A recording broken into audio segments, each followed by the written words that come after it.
Hello and welcome to Get to Know Them podcast. This is a podcast in which I'm gonna talk with some of the world's highest performers in order to learn more about them. I'm your host, Ken Shuligoy. I hope you enjoy. Okay, so who do we get to know today? Rebecca Anderbury. And who is Rebecca? What do you do? So, what do I do? At the moment, I'm a professional triathlete. Prior to being a professional triathlete, I was a pharmacist. So, a legal drug dealer is probably the easiest way to describe my job. That's an interesting way to put it, but yeah, I like it. So tell me, how long have you been doing triathlon? So, I've been doing triathlon, 6 years now, I think. So, I picked it up more seriously when I met my now husband at the back end of 2017. He just qualified for Kona at the time. And I very quickly realised that if I didn't start doing swim, bike, and run, I wasn't going to see very much of him. So I decided that if he was going to do that, then I was going to do it too. And I just haven't looked back, really. That's a nice story and a nice journey. Obviously, a successful one because you're a professional now. How did you then become a professional from starting only 6 years ago? Um, it was an interesting one. I'd always been sort of at the pointy end of the age group races. I had a lot of age group wins and podiums to my name.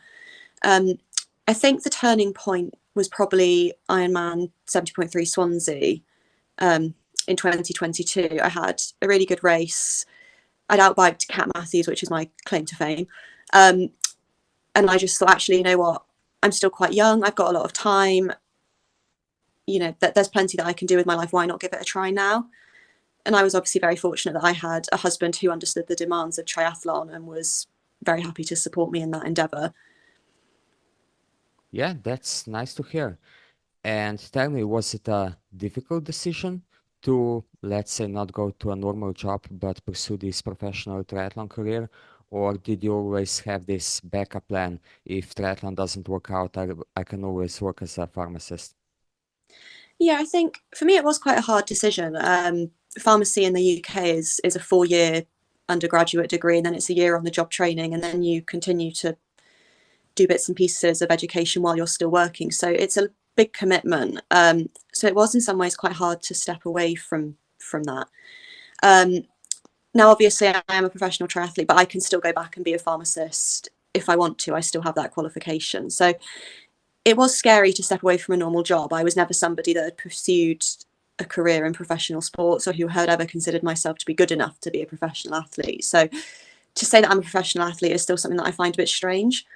But actually having that ability to say I could go back to pharmacy if it doesn't work out has always been, comforting in that regard. Yeah, I completely understand that. And obviously, you've been in triathlon for quite some time now. So tell me, what do you like the most about triathlon and what do you dislike the most? I think, like most triathletes, I probably dislike the swim part the most. um, I find swimming really hard. I think swimming is such a technique-driven sport that a lot of how I cycle and run is based on like pure power, whereas swimming is so pernickety and there's so many aspects to it that if you don't get your catch right or you don't get your high elbow right, so of all the things that I dislike in triathlon, it's probably swimming is at the bottom of the pile. Um, I I've always really liked the fact that age groupers and professionals do the same race in triathlon. There's no sort of separation between us. We all share the course, and I think that's a really nice vibe that you get when you race triathlon. I've always really enjoyed that. It's so, even as an age grouper, it was always so cool to say, oh, I raced on the same course as this professional or that professional. Um, so I've always really liked that part of it. Yeah. I agree with you because on some races you get to race or even be besides some of your biggest idols. Yeah, definitely had some fangirl moments over the last over the last few years. Yeah, it's pretty special, I think, to be able to stand there with people who you've looked up to for a few years and actually be on the race course, racing them as opposed to an age grouper just sharing that course. Yeah. So tell me, what do you think has, in your opinion, been your biggest success so far? Oh, that's such a tough question. I think in terms of performance, my biggest success has probably been Ironman Hamburg, which was a few weeks ago. It's the first sort of Ironman where I've managed to hit the race plan that I wanted in terms of bike power, bike pace, bike nutrition. Sort of, I was where I wanted to be on the run. I managed to fuel the run well. And I think a lot of people find with Ironman, it can be really difficult to get all the different aspects right. There's so much to an Ironman, particularly in the step up from a 70.3. There's so much more that can go wrong. So for me, executing that race to my race plan was just amazing, and being able to get that right. It might not have been necessarily the result that I wanted because I was 13th on the day, but sometimes it's about the performance that you have as an individual and not the overall result. So yeah, Ironman Hamburg, definitely biggest success so far. Okay. And if we go to the opposite side, and I know that this might be a tough one, but what do you think has been your biggest failure? Ooh, biggest failure. I'm actually not going to go for Vittoria. I know that might seem like the obvious answer because it's been quite a recent one. But I'm actually going to go back to one of my age group races, which was St George, which was the World Champs in 2021, where I just wasn't fit enough. And I didn't fuel it properly and I didn't hydrate it properly. And I just hadn't prepped for it. And it was the longest slog I've ever had. And I don't know what I was expecting to happen. But that was tough because I finished the race, but I didn't finish nearly anywhere in the time that I knew I was capable of. And for me, it was a failure because I had just completely let any sort of strategy of fueling and pacing go out the window, and I'd completely lost my head. So I think for me, that is probably the biggest failure because I could have done so much better than I actually did. Okay, I understand. And I know that obviously every athlete goes through different periods. Some are better, some are worse. But tell me now, what keeps you going when the things get hard for you?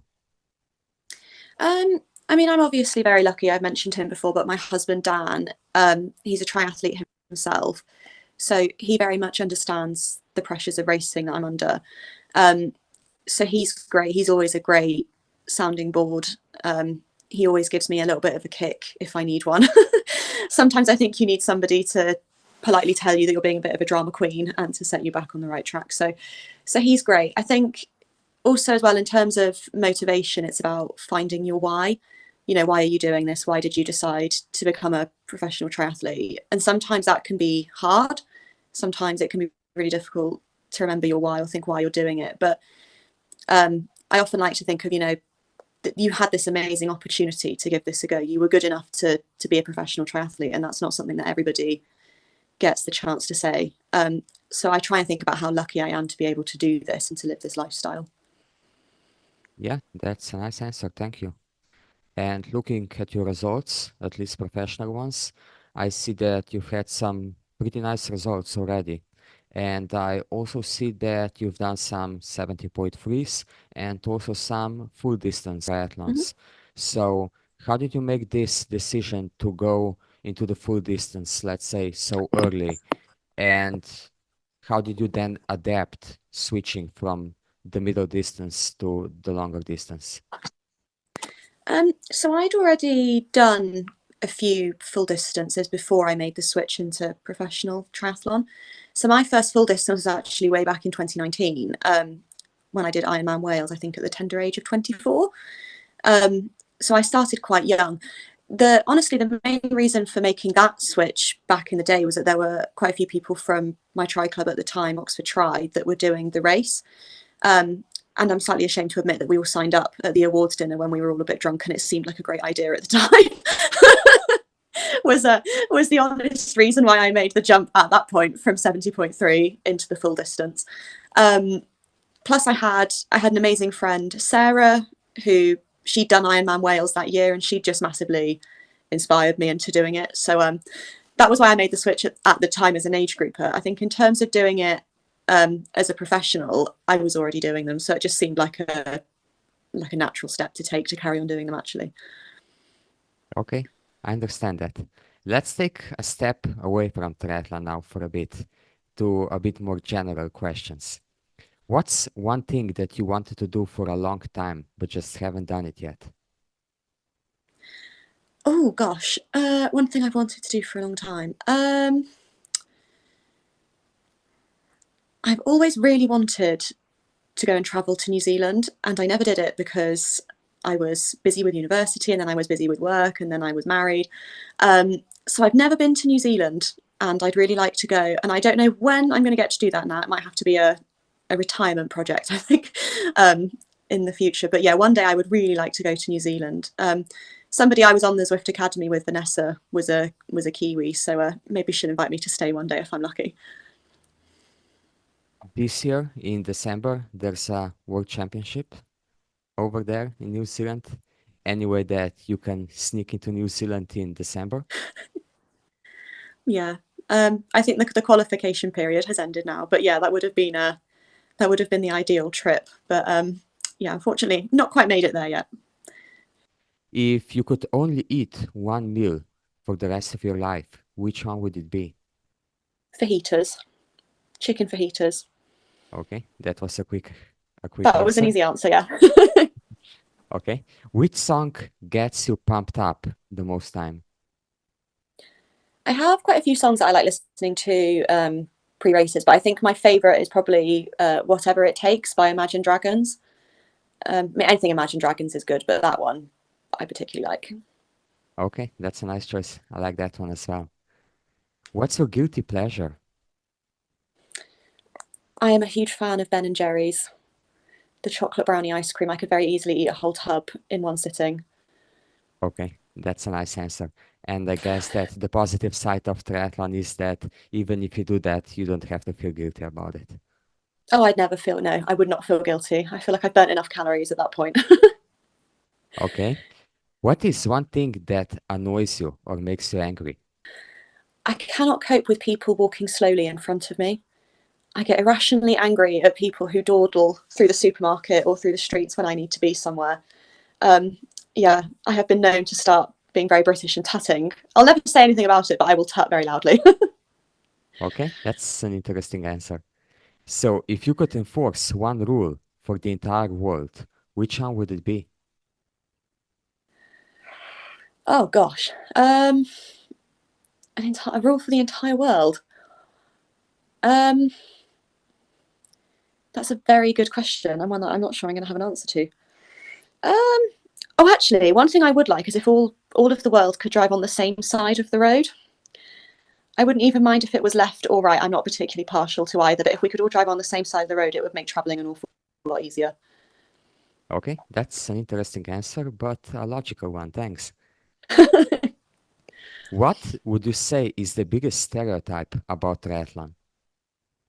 I think the Ironman tattoo is probably the biggest stereotype. Everybody expects us to have an Ironman tattoo on our calves. Okay, so now I have to ask, do you have one? I do not have one, no. I don't mind people that do either. I've actually seen some really cool ones, but I just get everybody seems to think that we're all going to have an Ironman tattoo, but no, I do not have one. Never say never, but I don't have one yet. Okay. What would you say is your biggest goal in triathlon or the one thing that you want to achieve? I think I'd really like to make it back to Kona is my biggest goal at the moment. So I went to Kona in 2022 as an age grouper and fell over in T1, slipped on the carpet. Still not entirely sure what happened. And I got round the bike course, but then I was in so much pain on the run that I had to pull out. So I would just love to get back and have a bit of redemption with that particular course and get around it and finish it. That's probably my ultimate triathlon goal. Okay, that's a nice goal to have. And I think that you're more than capable to achieve it. So I wish you good luck with it. Oh, thank you. You mentioned previously that you were a part of the Zwift Academy. Can you tell me more Mm-hmm. about that? How you got involved in the first place and how it all unfolded then? So I got as everybody does, you do the questionnaire, you do all the activities on Zwift. And I was actually very fortunate that it hadn't really crossed my radar, but Ruth Assel, who'd done it a few years ago, actually messaged me and said, "I think that you should apply for this. I think you'd be a really good fit." So I did. at the time I did it, I think it was 6 run workouts, 6 bike workouts, and then you had to do a 5k run time trial on the treadmill, maybe a 20k bike time trial on the treadmill. Filled in a questionnaire, and that all got submitted to Zwift, and then they filtered it down to a select few. You had to do a video entry about yourself, and there were a few questions, which was hands down the most mortifying experience of my life. Trying to big yourself up on camera is quite hard, and it wasn't my forte at all. So then they reviewed the videos that they'd done, and then from those videos they picked, when I did it, it was the final 6. And it was the most incredible experience. I think it opened so many doors, and I was very fortunate that I met some wonderful people, both from the Zwift team and the other athletes that I was with, who I've kept in contact with. We'll still follow each other on races. So, but having their support in terms of, I mean, it was better support than a lot of the professional athletes get. Yeah, it was just an amazing experience. I can imagine that. But for somebody who is, let's say, never gonna experience that, what would you say have been the biggest takeaways from it? Or which things do you find affect you most still in day-to-day life? I mean, I'm obviously very lucky that I got given a bike as part of the the Zwift Academy. So I would never have had that bike. I would never have been able to afford it on my own. So, and it's the bike that I still race on now. So but it's not just the bike; it's the other equipment that you got. You know, it was the Normatec boots. Having all of that made a huge difference to me as an age grouper at the time, and it's made a huge difference to me as a professional. I think I'd love. I think it's definitely the people that I met, though, that have had the biggest impact on my life. You learn so much from speaking. So Sarah True and Tim Don were the mentors at the time, and you learn so much by speaking to them, and you gain so much from their experiences. But also the other athletes, we all came from such different walks of life and had such different strengths and weaknesses that we could very much build off each other. We still have the WhatsApp chat. We are all still in touch. So having them in day-to-day life has been really, really helpful. That's very nice to hear. And it's awesome to hear that you still stay in touch. And I guess that you can still chat about your training, your races, maybe get advice from them, and just in general keeping in contact with some of the best athletes in the sport, right? Yeah, exactly. I mean, I'm actually coached by Tim now. So that was obviously a worthy contact. But yeah, I'm sure, Vanessa raced Roth a few weeks ago and we were tracking. So it's just being able to keep in touch. And we came from all over the world, so you still have contacts in sort of all 4 corners of the globe as well. Okay, that's nice to hear. But tell me this now. If you weren't a professional triathlete, but you could be a professional in one other sport, which one would you choose? Ooh, I'd love to be a professional cyclist, which might be a bit of a cop out because cycling is a huge part of triathlon, but I just love watching the Tour de France. I'm not sure whether I would have the balls to be a professional cyclist because some of the riding that they do looks quite hairy, but that's something that I would definitely love to have given a go if I wasn't a professional triathlete. That's a nice and an interesting answer, yes. Also a very logical one, but I believe you because right now that we're watching the tour and when the women's Giro ended, it seems so cool and so spectacular watching the best cyclists in the world compete in the most wonderful climbs and areas in the world. Yeah, I mean they're doing a great job of making it a spectator sport as well. But yeah, I think the atmosphere that you get on races like the Giro d'Italia and the Tour de France with all the spectators is just amazing. But it's also being part of a team. Triathlon is a very individual sport, whereas cycling still does have that team element to it. Yeah, I agree. At the end, I let my guest leave a question for the next upcoming guest. My previous guest on the show was Grace Stack, a professional triathlete from Australia, and she wants to know what is the favorite race that you've ever done and why, and then which race do you want to do in the future as your bucket list race? Ooh, favorite race is favorite race. I'm going to go with Ironman Wales. It was a close call between that and the 70.3 in St George, but I'm going to go with Ironman Wales.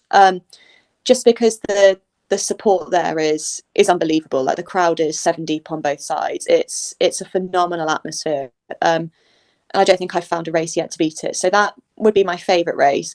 In terms of bucket list races, was that the next Yes. part of it? Yeah.